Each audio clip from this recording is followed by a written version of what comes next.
Welcome, friend, to Life and Liberty Radio. I'm David Householder, here to encourage your pursuit of happiness.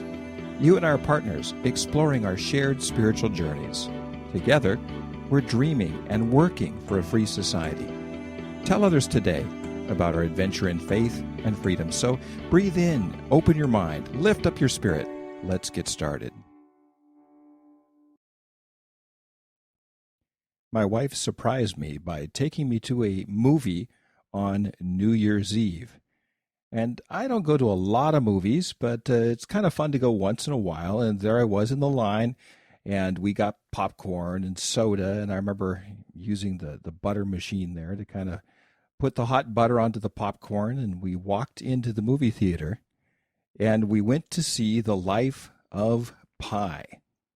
Now, I talked with my mother about The Life of Pi, and she said, I read the book for a book club, but I'm not sure I really want to see a movie quite that weird.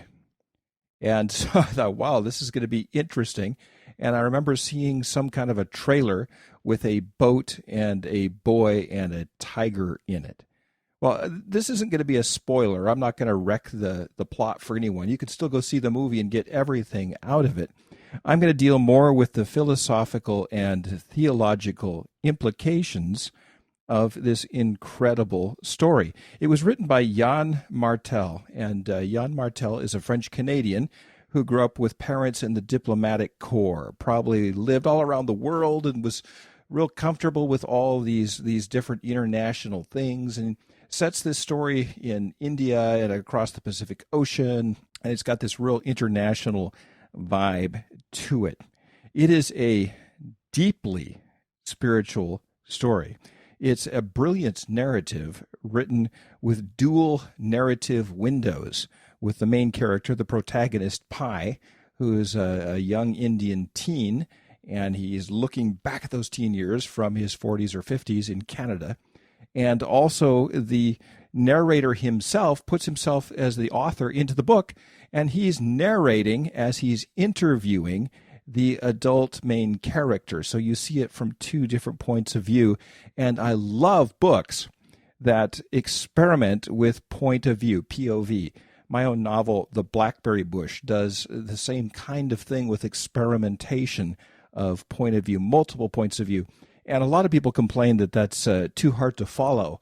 But I think it asks more of the reader and shows us more different perspectives as to what's happening in the story, and lets the reader sort of choose what he or she wants to pick as the reality of what's happening, because each narrator has a different take on the story. It's a massive, massive story, and this must have been Yann Martel's life work, his magnum opus, to put this kind of gravitas into the story. I can't imagine that this didn't take more than years of emotionally involved, invested work. Well, I don't want to focus on the story. I want to focus on one word. There is a ship that goes down, and this is a Japanese ship. And on the bow is the word Tsimtsum, Tsimtsum, Tsimtsum, which is also on the lifeboat that figures so prominently in the book and the story. And this is, of course, the picture we get on the movie posters with the boy and the tiger in this lifeboat. And that lifeboat also has the word Tsimtsum written on it. And that word, I can't tell you how much that word grabbed me. Have you read The Blackberry Bush? At the moment the Berlin Wall falls, a boy and a girl are born on opposite sides of the world. Do they share a destiny? Do we all share the same destiny? Come on a treasure hunt through the landscape of your soul. BlackberryNovel.com.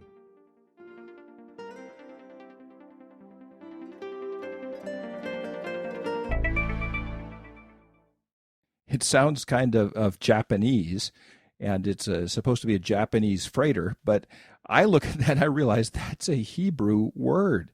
That's a very deeply spiritual Hebrew word that goes back to the biblical traditions of rabbinic Judaism, especially the time of the Renaissance and the Reformation. In Europe, they were having a Renaissance and Reformation of Jewish thinking, of Hebraic thinking.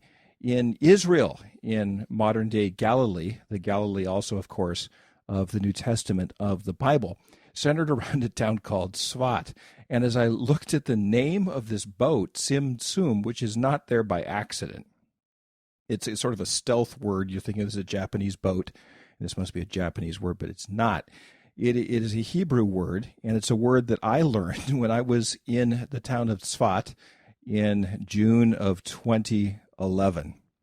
And it was an equally fantastic story to the story of the movie. I was in London for a conference. A board I'm on, the Alpha Ministry Board, and I had this massive experience in 2011 at Pentecost at the O2 Center at a gigantic event that we helped to put on through a church which I'm very involved with, Holy Trinity Brompton in London.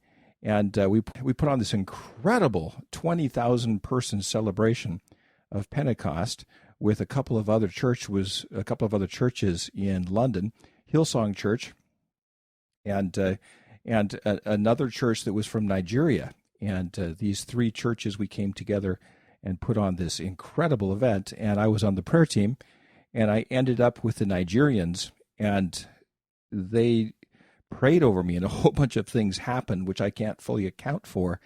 And it was deeply disorienting, but disorienting in a good way, as these prayer people, these deeply spiritual people, worked me over and told me things about myself which only I could know. And I still am having trouble processing what went on during that time with the Nigerian prayer people. And so I went to Israel for 3 days after my work time in London. I had 72 hours in Israel. I thought, well, hey, I'm in London already. Why don't I pop over to Israel? I'd never been there. And I thought, I'm going to go check this place out. This could be really, really interesting. And so I went to Israel. And in 72 hours, I had this amazing peak experience. Just me, a rental car, and this incredible country for 72 hours. And I skipped most of the tourist stuff altogether. Didn't really do any of that stuff. And what I basically did was I went wherever I felt the Spirit leading me. Landed at Ben Gurion Airport. Never been to Israel. At 3:30 in the morning, at the crack of dawn, with my rental car, I was up at the western wall of the temple. And I had this transcendent experience there because it was so early in the morning and the sun was coming up over the Mount of Olives.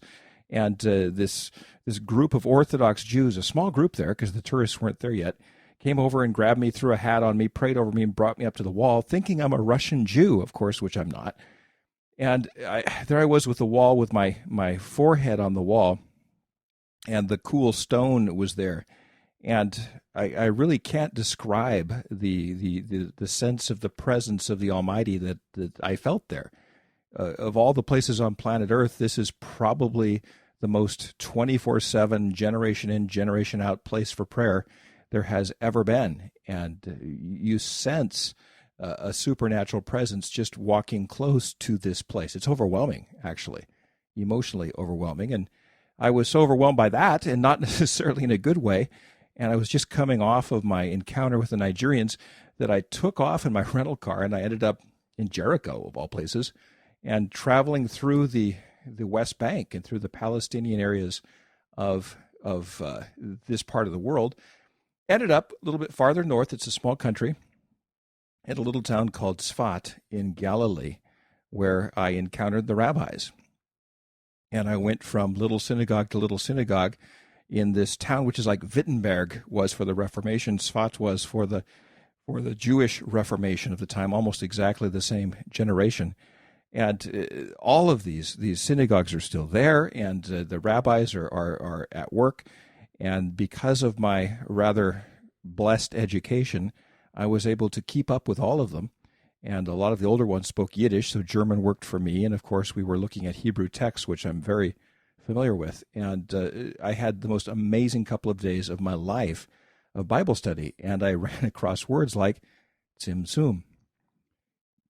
And Tsimtsum was a word that was coined by one of the rabbis, Yitzhak Luria of Tzfat, who talked about Tsimtsum, God retreating from part of himself so that there be room for the creation. That's an amazing thought if you really want to think about it. And I'm still kind of processing what that means, but it's a positive and a negative word all at the same time. And what it really means is that the transcendence of God, in other words, God being wholly other, apart from us. God is not the creation. God made the creation. There's a sense to which this is just wood and this is just metal and this microphone is just a microphone. And really, this is not God per se. God created these things. There's a distinct chasm between creator and creation. I am not God. I am not the supreme being who started this whole thing. And so there's a real difference there. There's a transcendence to God, our Father who art in heaven, somehow beyond us. And yet there's a total immanence to God. Pretty much every theology talks about the omnipresence of God, that God is with us all the time, the immanence of God. There's nowhere where God isn't. So God is both transcendent and immanent, and this creates great tension in our lives because we feel both of them at the same time. And we go through life without really fully being able to understand this, because if God is transcendent, then we're not going to experience him in the physical, and we're not going to hear vocal words from him, and there is never going to be scientific proof of him in that sense. And yet, if we look at the world just that way, it is deeply missing something, and it's insufficient, and it doesn't fully explain why we're here, what we're doing here, if there is a sense of purpose and destiny or not. Because there are those times when, at least I feel, that purpose and destiny is all around, and that I only connect some of the dots, and there's this gigantic thing happening, and God has all of this bandwidth. I think of a fiber optic cable with thousands of strands in it, whereas I'm just sort of a one-wire thinker. And the way God connects things on different levels is just so fascinating, and yet God is somehow beyond my reach. And if you've ever tried to develop a spiritual discipline or a prayer life, you understand that tension between God seeming very absent and very present. And the more you see God as present, the more you wonder whether that's true, and the more you see God as transcendent, or perhaps even absent, or perhaps not even existing, the more insufficient that is to explain anything in our lives or to have any meaning whatsoever. So here we are, this incredible struggle with God, and it comes through the whole Bible. You look at the Psalms of David, and most of them are just deeply passionate struggles with the transcendence and immanence of God. God being gone when David wanted him to be there, and God being there when David wanted him to be gone. And that's sort of a metaphor for our lives. And so basically, at the end of the movie, and I'm not going to give any spoilers here, the watcher, the listener, the reader of the novel, The Life of Pi, is left with a choice, because two narratives are given. One very imaginative and deep and meaningful, and the other one very pedestrian and dark and sort of negative. And it's a metaphor for our lives. Which story is the better story? Which one is truer to what we're doing here? Is it the story which is supernatural, fanciful, and yet somewhat hard to believe even looking back at it? Or is it the one that is verifiable, measurable, scientific, and yet somehow deeply missing something, missing spirit, missing soul, missing purpose? What is it?